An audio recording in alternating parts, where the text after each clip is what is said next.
Good morning. This is Christine Kilpatrick. I'm a family support consultant at Vermont Family Network, and today we're talking about families and their importance in the early intervention process. This is a webinar that is focused on providing families with information. If you're a professional and you're listening in, we're thrilled to have you, understanding that this is supposed to be a broad spectrum of information, not anything too technical, but we'll try to answer any questions towards the end of the webinar. Thanks. So, stating the obvious, families are important. So this is a workshop, as I said, that's really targeted at families of infants and toddlers with developmental delays or disabilities.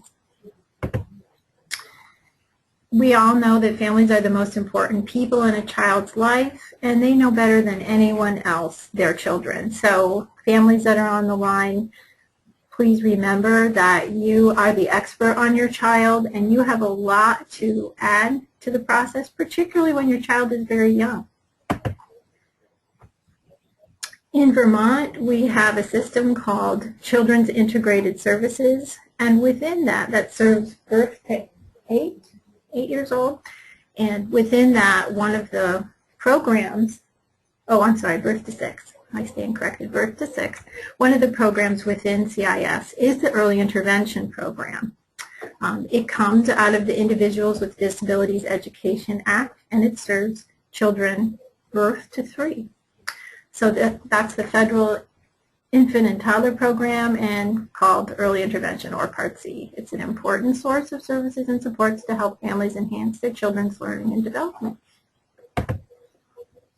So this is really the focus of the services that you can get through Children's Integrated Services Early Intervention. We're really looking at the developmental needs of the child, and parents are an important part of figuring that piece out, particularly with very young children. You, as the parent, know what your child's needs are, and in conjunction with professionals, you can identify where there might be some extra help needed. So you are supposed to be a big part of that process. The focus is really to enhance the learning and development of your children and make sure they're able to participate in with your family and in the community and activities and all the things that help them learn and grow. So these are some questions that you might want to think about, or you might already have if you think or suspect that your child might have a disability or a delay. These are questions you can ask. You know, what services might your family need? Who's going to pay for those services, and who's providing them? And will they fit with your values and beliefs? That might be something that you're worried about. And what's the best for your child and family? And those are some of the areas that we hope to focus on today. So who pays for these services? Well, the Individuals with Disabilities Education Act requires that these services are provided at no cost to families, and every state must have a written policy regarding how they're going to manage that, but they are provided at no cost to you. This is a kind of a confusing term, system of payments, but really what it means is how are these going to get paid for? There is a possibility that you can use your Medicaid dollars, if that's something that you have access to pay for needed therapies, or private insurance, but you can receive financial assistance to pay for these expenses if you have any out-of-pocket costs like deductibles or co-pays. That's something that the program would cover because, again, these services are supposed to be provided at no cost to you.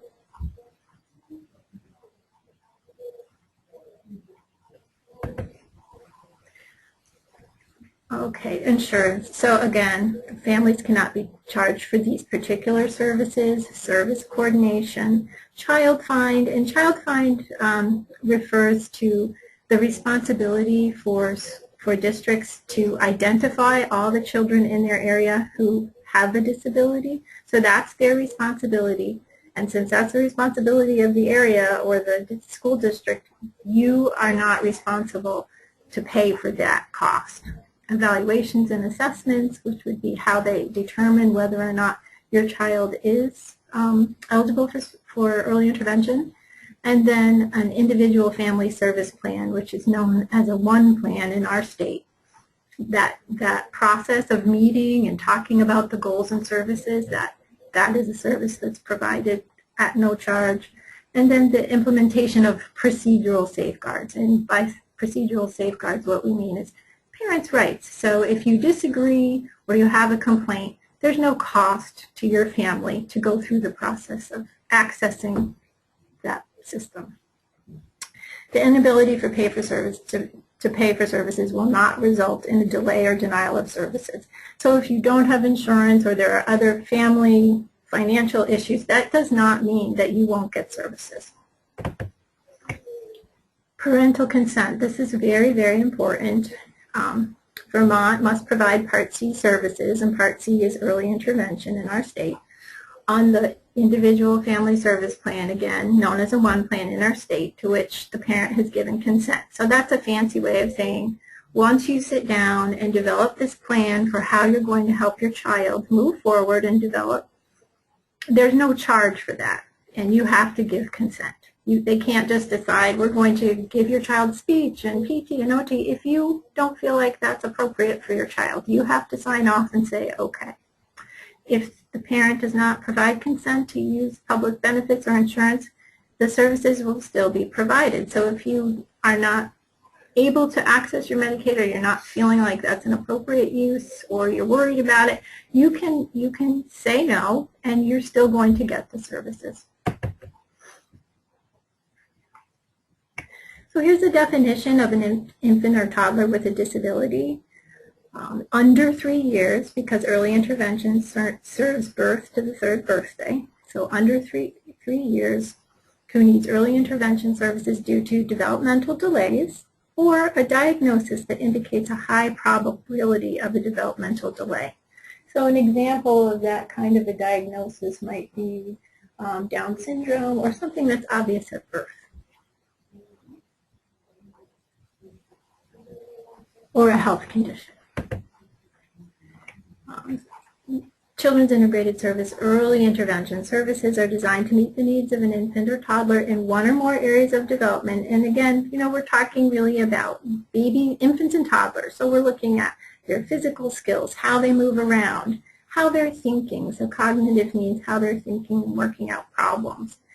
Communication, social emotional, how adaptive, so are they able to feed themselves? Are they starting to learn those skills? Are they interested in that? So those are some of the things that early intervention would be looking at, because those are the normal tasks that a baby would be learning how to do between the ages of 0 to 3. And then they're going to support your family as you work to enhance your child's development. They work very closely with the family. So here are the kinds of services that are available. Service coordination really means you have somebody who's working with you directly as a family to identify what are the needs for your child, and then make sure that the professionals are coming in when they need to, that you're getting what you need in the community, and they're really your go-to person if you have any problem with the program or anything like that. Specialized instruction can be provided by a developmental educator, a speech-language pathologist. It could be any of a number of professionals that will help your child directly in your home or in the community.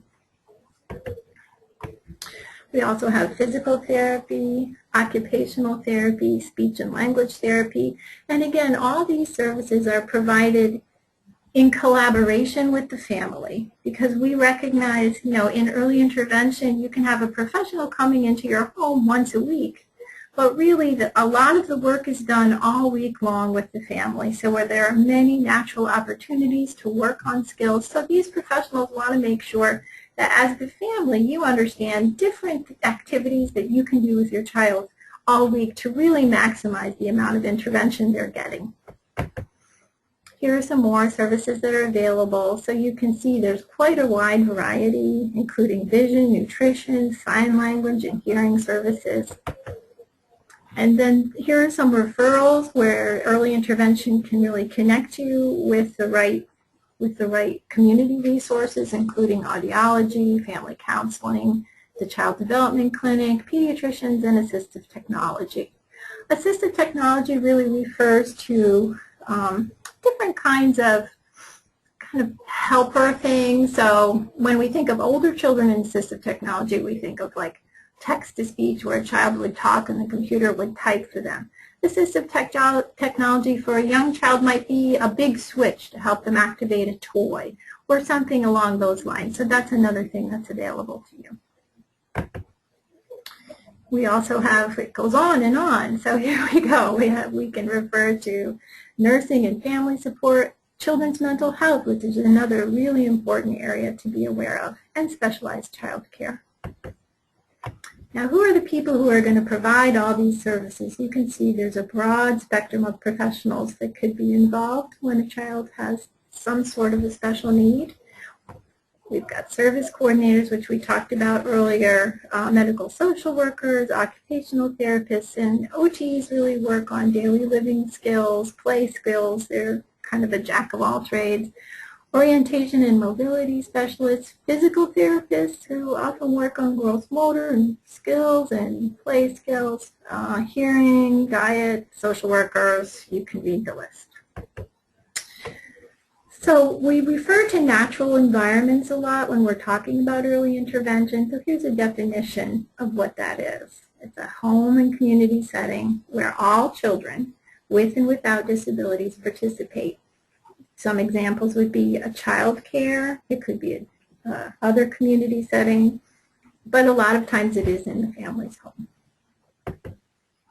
So how do you start? So if you suspect that your child might have a disability or a delay, you can call the local CIS office to speak with someone who works with early intervention services. If you look at the Vermont Family Network webpage, on the there's a link on there called Early Childhood Development on the front page. You can find a link to all the early intervention offices around the state, the host agencies, and see who the best person is to call.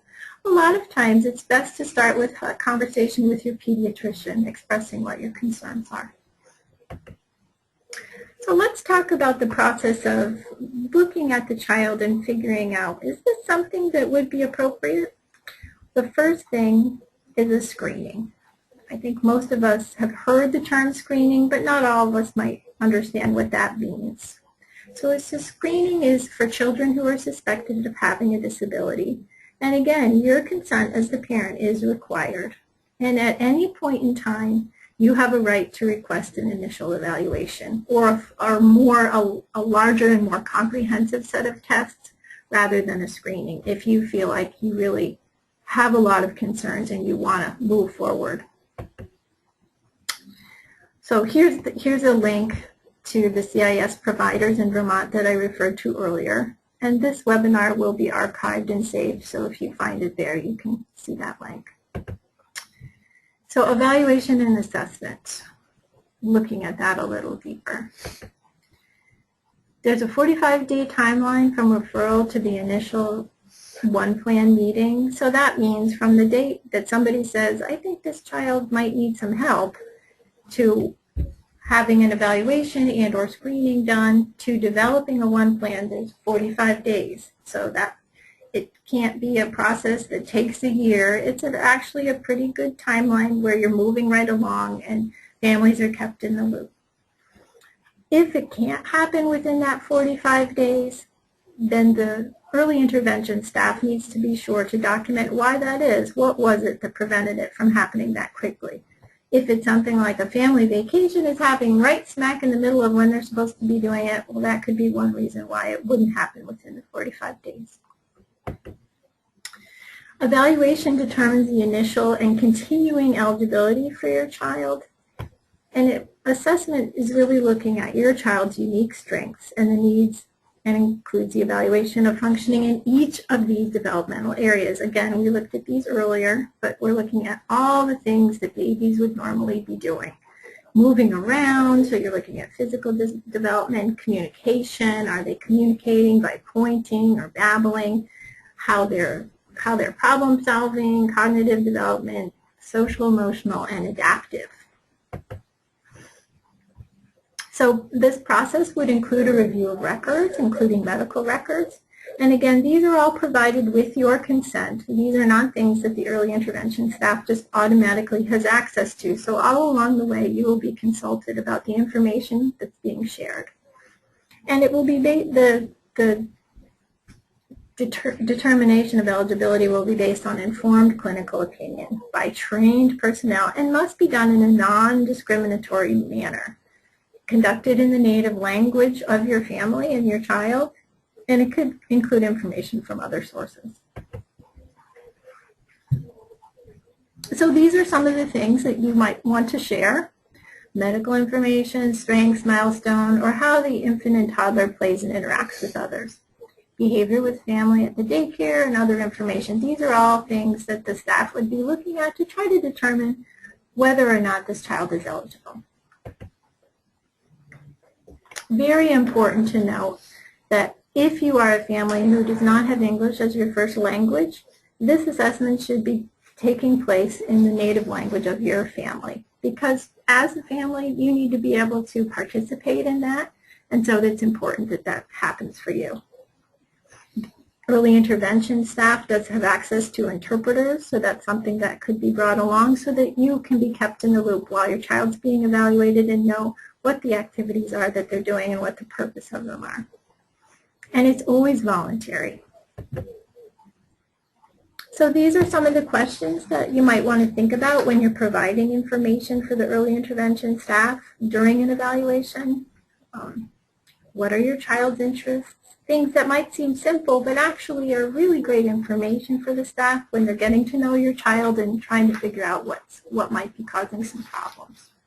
Should you worry that the child has not learned a particular skill? Maybe they're not supposed to know that yet. So those are the kinds of questions you could ask when you have these folks in your home. Could a health history affect development? What can I do to support your child's development? That's a great question for early intervention, and that's really what they're going to focus on.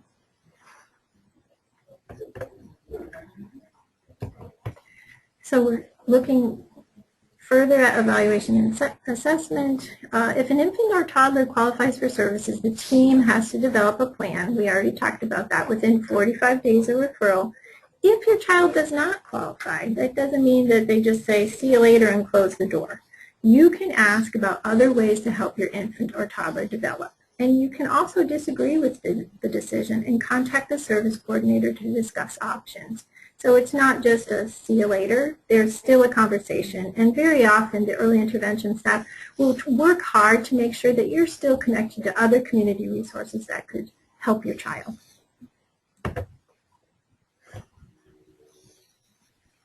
So we're going to talk a little bit about the one plan, or the individualized family service plan, and what that includes. So multidisciplinary team, that includes the family. So when we say multidisciplinary, what we mean is you're going to have staff from the early intervention. That includes somebody, for example, who has a specialty in early childhood special education, and then maybe a speech and language pathologist. So you need to have two people there who have different hats on with different disciplines, so you're really getting a comprehensive look. Again, developed within that 45-day timeline, and making sure that you're going to have a review at least every 6 months, because these are little guys. We want to make sure we're keeping an eye on the interventions that we're using and making sure that they're actually being effective. So while it says here you want to have a periodic review at least every 6 months, recognize that if something changes or you have a concern, you can ask for a one-man plan meeting at any time. And your child would be evaluated at least annually. Again, all along the way, if they're going to be doing any testing or anything changes, they're going to need your written consent before services can begin.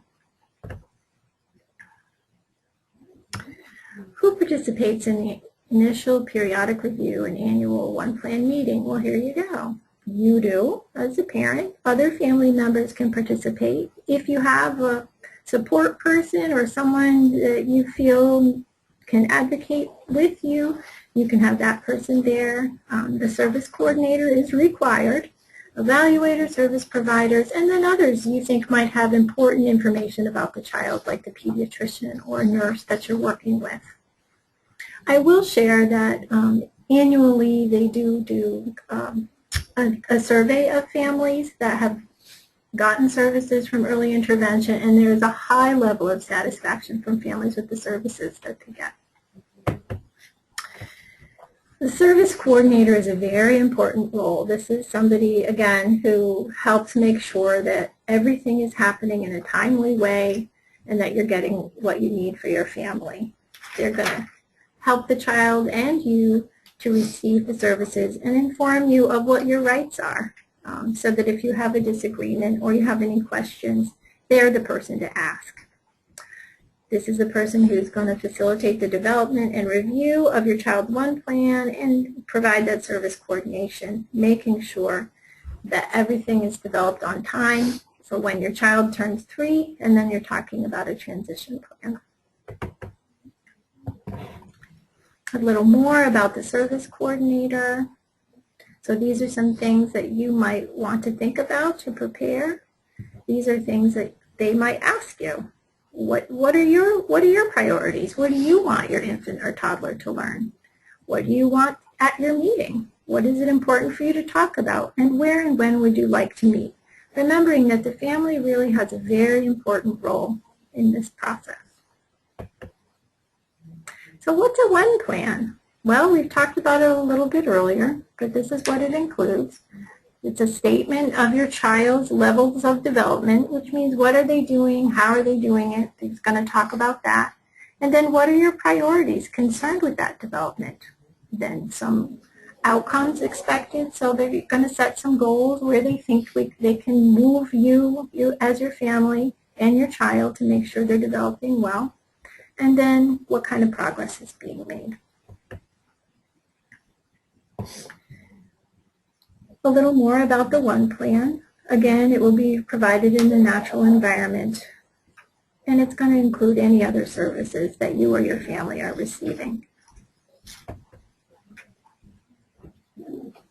More and more about the 1 plan. You've got your start date, the frequency and location of services. So if that's one place where if you had a disagreement, if you needed those to be delivered in the home or in the daycare, usually that early intervention staff is going to work really hard with you to make sure that these are happening in a place that's convenient for your family and makes sense for your child. And then you're looking at expected outcomes and the steps and services to support the transition from early intervention to school or other services. So this is what you should expect when you attend a 1 plan meeting, that you're going to receive a copy of your child's plan. And then do you agree or disagree with it? That is your right. So you can read it over, you can take some time, you can ask for explanation at any point, and you can agree or disagree. If you disagree, it's important that you ask for another meeting to talk about why and see if you can work that through. And always keep a copy for your records. Remember that the 1 plan isn't carved in stone, so once you develop this annually, it doesn't mean that you're not going to ever change it again for a year.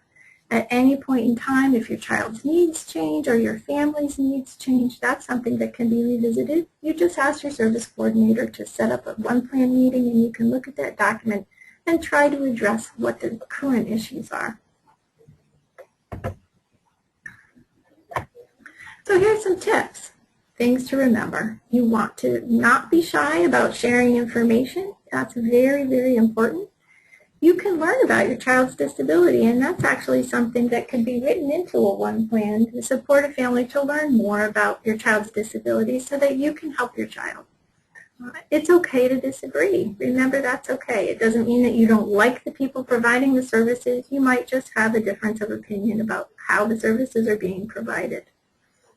You can contact Vermont Family Network at any point in time to learn about your rights, and make sure you keep good records. That's really important.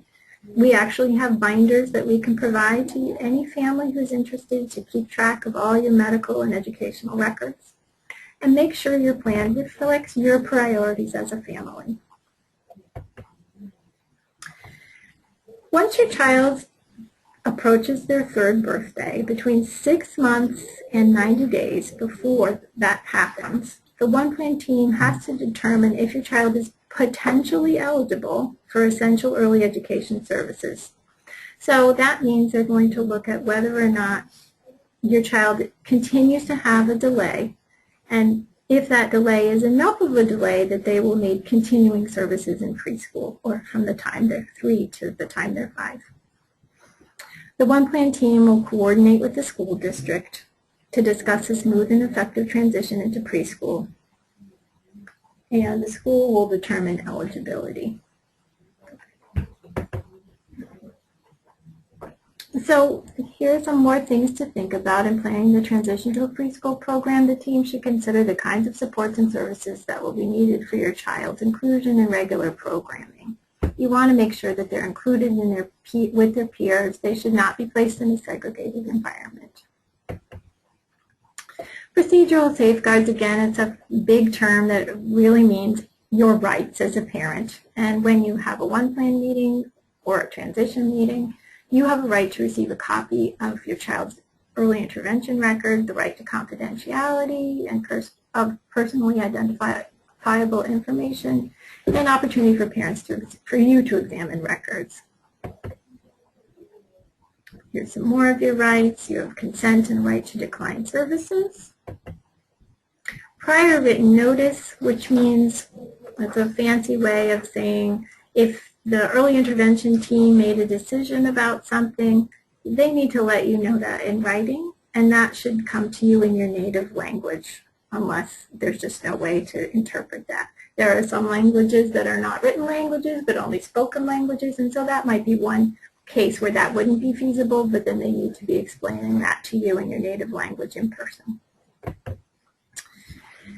More protections. You can, again, remember that you can request a full evaluation at any time during the screening process, and to remind you that screening is really more of a quick look at what a child's skills are to determine whether or not there might be a delay or disability. Very often screening is used before an evaluation to determine if there's a need for further evaluation, and often a screening is done right in your pediatrician's office. During one of your well baby checks, they might say, you know what, we have some concerns, and perform a quick screening to see if a referral to early intervention and further evaluation makes sense.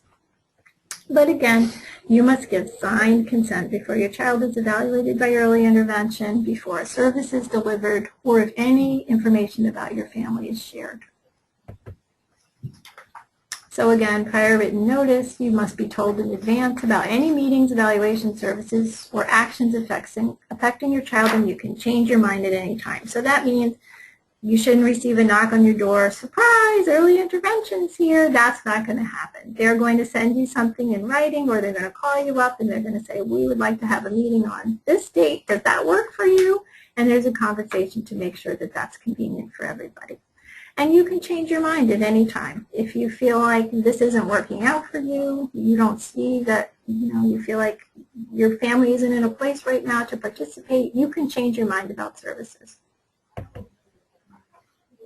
So more about parents' rights. You have a right to a One Plan when your child is found eligible for early intervention, and you have a right to request a meeting to review that plan at any time. Here are your options for disagreeing, dispute resolution. So you can request mediation. Mediation is a free process where you have a neutral person who will speak with you and speak with the early intervention team if you have a disagreement, and try to come up with some sort of a middle ground that helps make sure that your child's getting what they need. You can file a complaint if you feel like something was done that was out of compliance. So for example, if your child has 3 hours of speech services a week in their One Plan, and you've never seen the speech and language pathologist, and you know that no speech has been delivered, which would be very unusual, you can file a complaint about that. Say, hey, my child's supposed to be getting speech, and you can ask for something called compensatory services, which is services really to make up the difference of what they were missing during the time that the plan was out of compliance. You can also file and request a due process hearing, which is a legal process with the hearing officer to file a complaint if you have a disagreement.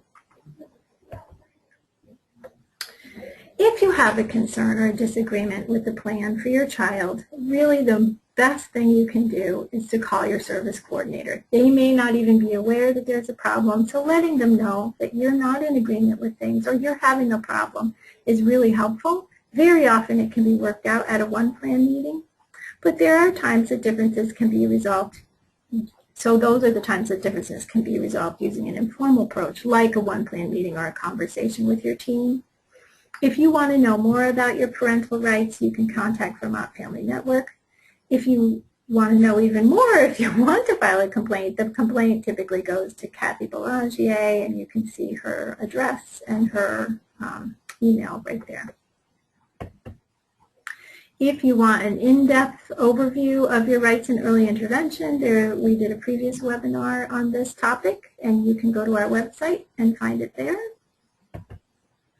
Here are many, many resources. And again, they're in this webinar, but they're also on our Vermont Family Network Early Childhood Development link on the website. You can find these things there too. So important to remember that as a parent, you can make a huge difference for your child. You are the most important person in your child's life. You know your infant or toddler better than anyone, and you're really the person who's going to be helping that child learn. You're the expert, and you have a lot to share with your early intervention team. Here's an opportunity. If you are interested in having a voice and you have a child in early intervention, there's something called the Vermont Interagency Coordinating Council, or the VICC.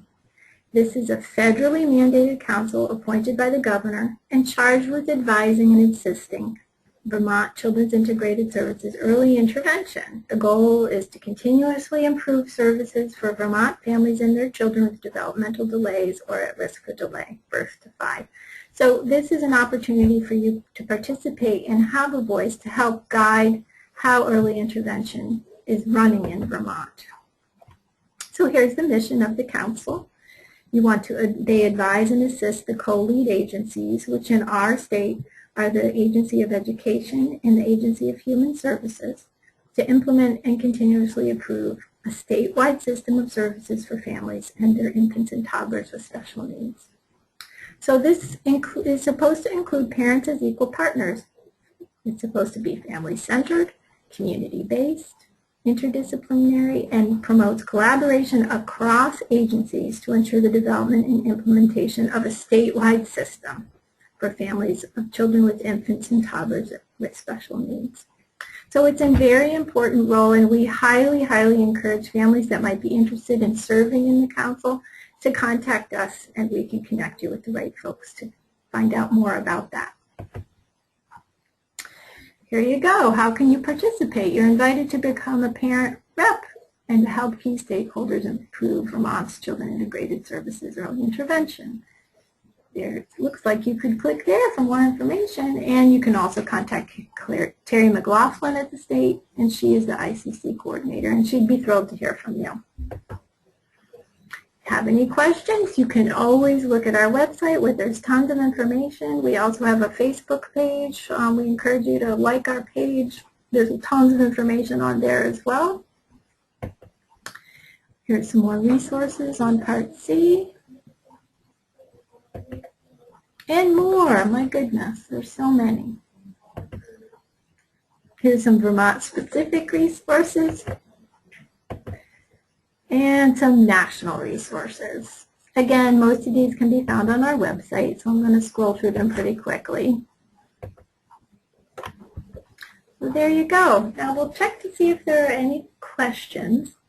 Let's see. Oh gosh, I need my glasses first. Come on. Hang on. Do both parents need to sign? No, but if both parents are at the meeting, there's an opportunity for both to sign if they would like to. Let's see. Who should I contact if I want to learn more about the coordinating council? It would be Terry McLaughlin at the Vermont Agency of Human Services, early intervention. Do educational surrogate parents have the same signature rights as parents? Yes, they absolutely do. So if you are a surrogate parent for a child on a one plan, you have the same rights that a the birth parent would in signing off and agreeing or asking for any kind of changes to the plan. Can parents bring others to the meeting? Anyone, even a friend? Absolutely. Parents are encouraged to bring any kind of support person that they would need or feel comfortable with. That's totally fine and encouraged. So those are some great questions. Looks like that might be the end of them. Oh, wait, here's another one. Do children stay on the one plan until their 3rd birthday or when the plan is accomplished? So I'm trying to make sure I understand that question. I think what you're asking is, if children achieve all their goals, is their one plan all done, or do they keep going until their 3rd birthday? And I think the answer to that would be, if the child has reached age-appropriate development and that's established through assessments, then that child may no longer be eligible or need early intervention. If that doesn't happen before the child turns 3, then they would continue past their 3rd birthday with essential early education or early childhood special education. I hope that answers your question. So that might be it. Oh, no. Do you know how many children in Vermont receive CIS-EI services? I think during the last annual report, it was around 700 kids statewide, something like that. And I think when you're looking also at all children with disabilities in the state, I think there's around 15,000, but that's a guess, and we could certainly double check it. So that might be it for questions. I'll share with you, just because we have just a little more time, that I was at a training earlier this week sitting next to a family in Chittenden County, actually, who had received early intervention services. And when the woman found out where I worked and that we were a host agency for Chittenden County early intervention, she shared with me how much it meant to her family. And she was very frightened. Her child had been born premature. She didn't know what was going to happen, but they were so helpful and collaborative and came to her home and reassured her. And her child is no longer receiving services because the development improved significantly with the early intervention, and she was very thrilled. And very often, families do report that early intervention is a very, very supportive service for their family. So I would encourage you that if you suspect your child has a disability, this is something you might want to really ask your pediatrician, or look up that number on our website for your local host agency and see if this is something you want to look into further. So I guess that about wraps it up for now. 1 second. I think we have a few closing words maybe. Yep.